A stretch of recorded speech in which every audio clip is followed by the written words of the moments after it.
As a child, I barely faced the question of who I am.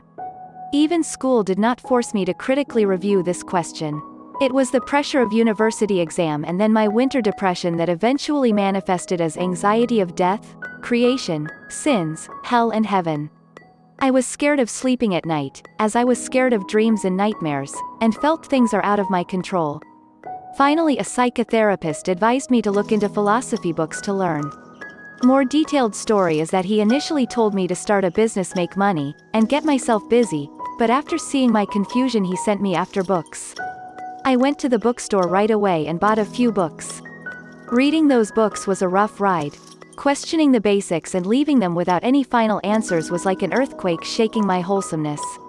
I was confused and no one around me could settle my furious mind.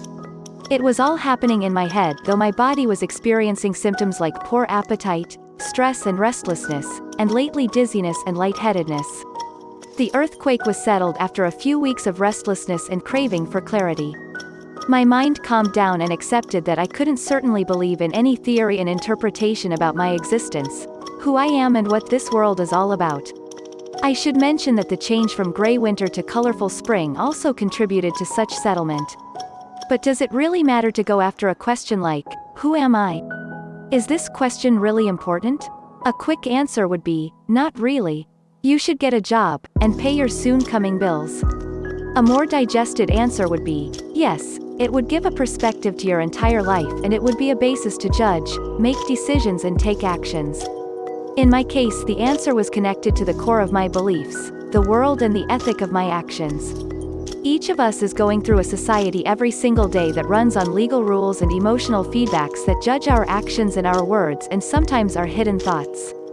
Majority of Western philosophy that I read were a lot around our thoughts. I think thus I am, what we actually can't see but each of us confirms. I feel so I exist, was a more artistic answer to the existence mystery. Later I learned about meditation and how I could sit back and observe the flow of thoughts and feelings. I was disassociated from thoughts and feelings and was given a new name, consciousness. Years and years passed. It was only recent years that I got a more mature formulation of who I am. An answer based on neuroscience and compatible with meditation experience. Most importantly, it could address the changing nature of our thoughts, feelings and how our actions are driven. Accordingly, human brain is a complex network of neural networks, partly logical and partly emotional, partly flexible to learn and to be trained and partly automated and far from our control. Neuroplasticity then explains how our habits, environment and even chemicals in our food create changes to those neural networks and are eventually able to change our attitudes and behavior.